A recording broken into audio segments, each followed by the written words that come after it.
This is pretty big news because an actress, 40, is coming forward and essentially exposing Diddy for what she went through at these freak-off parties. She is a British TV personality and the first British person to come forward. She moved to New York in 2005 when she was in her early 20s and was told that networking was the only way to establish herself, which often involved schmoozing at these parties. However, there was a dark side to these parties, and she is now appearing in a documentary to talk about what transpired with Diddy and how she was genuinely given illicit drugs. I was first introduced to this type of lifestyle at a Diddy-related vodka brand party. I thought there was no way it could get any better because Diddy always made sure his presence was noticed in Hollywood.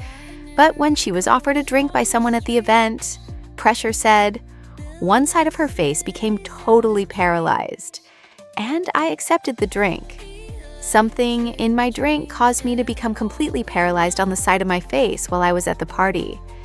I didn't know the people around me, and it reminded me of those famous people who come out to reveal that half of their faces are paralyzed.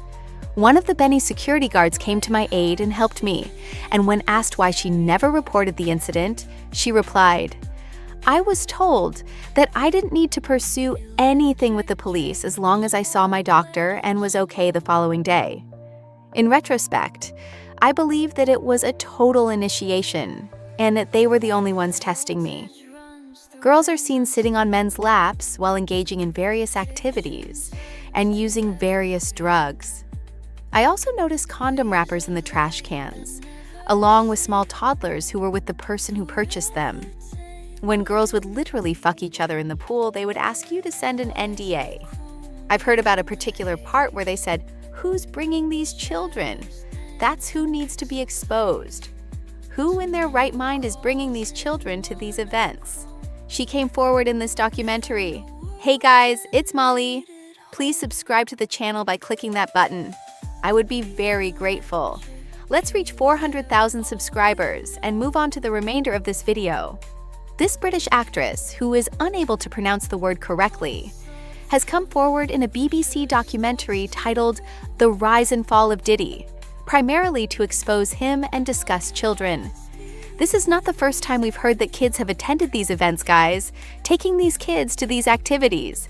Come forward so that you may be prosecuted alongside Diddy and placed in the same dormitory as him. After all, who are you to bring, and why are you doing it on purpose now that a secret Virginia Jewish letter has been made public? Her family has disclosed a terrifying last letter she sent, in which she clearly discusses a wide range of topics. She is clearly saying that the fight is not over and that she will do this, but she needs assistance because she wants to be there in a moment. Mothers, fathers, sisters, and brothers must demonstrate that the battle lines are drawn and unite in the fight for the future of victims. Is protesting the answer? I don't know, but we've got to start somewhere. To all survivors and those protesting, we stand with you in solidarity and know the fight is not over. Unified front. Since the last time I spoke on this, the video was taken down, Charles, so let me not even go into too much detail and just move on because I feel that what happened to her and the story of everything that happened in the past week is really sad.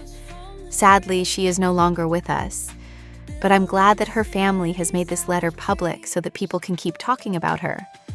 Similar to Oh Lord Katy Perry, please let me not talk too much. She must be going through some sort of humiliation ritual. She is dealing with another major problem.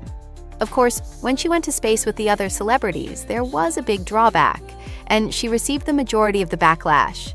Now, it appears that this may be affecting her tour dates, especially in America.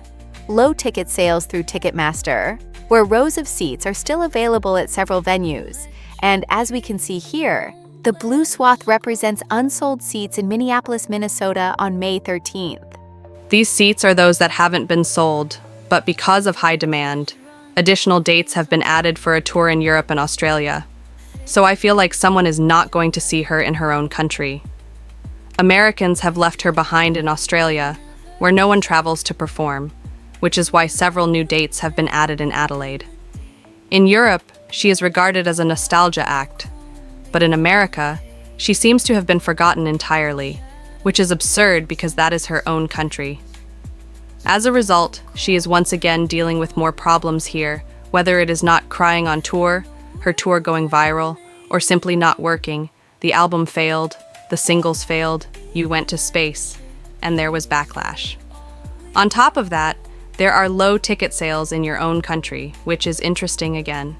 In Colorado and Denver, there are a lot of unsold blue seats, and we're also seeing that in Oklahoma City, Oklahoma, which has had trouble shifting.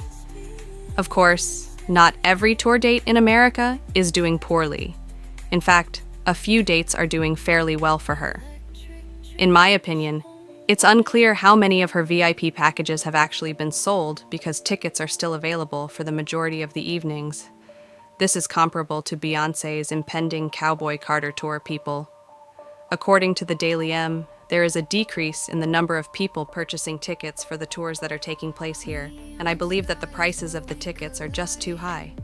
A living issue due to exorbitant costs, but individuals also need to make trips more immersive.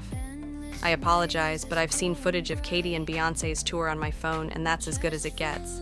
You might have a Netflix moment, but that's as good as it gets. I don't have to attend the tour to see everything, and see the nosebleed from a distance. It makes no sense till he is free. I'm not sure why you understand, but I feel like, to be honest, people like Chris Brown and Usher are not experiencing the same fate. So I'm not sure what's going on here, especially with Katy's awful news, since Beyoncé has undoubtedly sold a lot more than Katy when it comes to her. Speaking of Beyoncé, tour.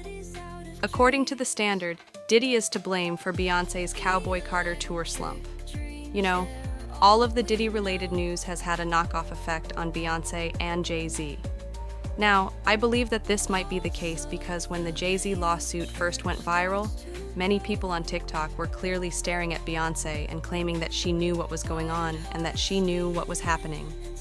Some people were somewhat harmed by this, believing that they probably wouldn't want to attend her tour due to her and Jay-Z's affiliation with Diddy. Jay-Z in particular is free to deny any connections they may have with Diddy, but they were performing at Rock Nation brunches, Cena events, clubs, and other events. And Diddy even claimed that he asked the band members to go get that cheese or cottage cheese. More bad news for Kanye West fans. Donda 2 was taken down from streaming just hours after its release.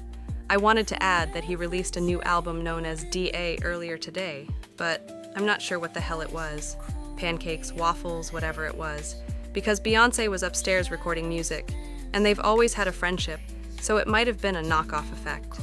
I have no sympathy for the controversial rapper, and I don't really care.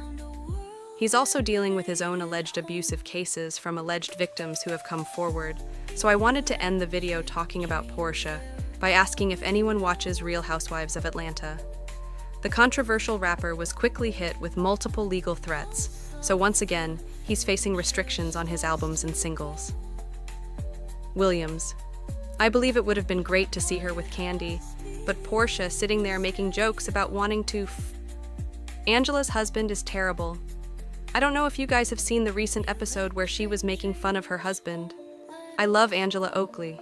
She gives old tea when it comes to housewives, and she should have been on the seasons with Nene, Sheree, and Kim. Indefensible, and she's had a terrible return to Atlanta. Can we really talk about it? Everything has gone wrong for her, and she's dragging out the plot with Drew, acting irate with her to avoid having to talk about Dennis because she can't really talk about him anyway due to legal threats. In addition, she's very dismissive with the new girls, so there isn't much to say about Dennis. There are arguments going on from her end, and she keeps bringing up the fact that she is upset with Drew. Then, on the heels of the Fallon Simon craziness of you allegedly taking someone's husband, you are now essentially in the spotlight, accused of saying that you would F Charles's and Angela's husbands because that's what you want to do. She should sleep with one eye open because you can allegedly take him, and when she came. When it was Jamie, you dragged her up the back alley. When it was Dennis, you launched at him. When it was Cynthia, you wanted to fight on the boat. But when it was Angela Oakley, you didn't walk your ass around because you claimed you didn't want to be on camera and that it's the Henny. Shamir Angela is the season's biggest star, and I'm excited to see what happens with her and Fedra when they get into it. But Porsha is making a terrible comeback that is incredibly unlikable, dismissive, and snotty. I'm looking at her sideways because that's your best friend, even though she isn't your friend anyway. You're over here listening to her say this, and you're not saying anything about it, which makes me wonder about your character. Conduct, she refuses to accept responsibility, and to be honest with you, she just seems dull to watch. This is coming from someone who has always favored Porsche over Kenya, and that's how I've always seen it when I've watched the program. I genuinely adore Porsche. I'm not sure what's going on this season, but this comeback isn't working, and the wage increase seems pointless. I'm very certain that executives are furious about the situation, because it's just not making sense to me. What a terrible return to Housewives, guys.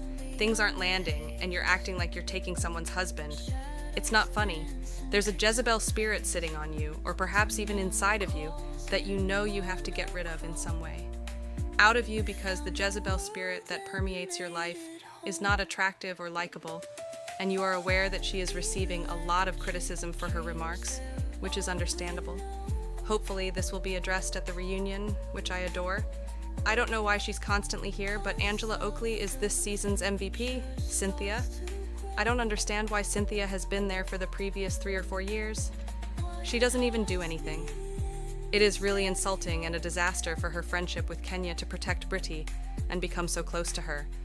But as Nene stated, she blows wherever the wind blows in Kenya. I was extremely disappointed that she was let go, but let's take a moment to discuss it. She built her own grave because she went too far and too far ahead of herself. She didn't need to do what she did, but regrettably she did. And now she's being dismissed for it. She should not have been doing all of that at her own hair event. She was fired for her own mistake.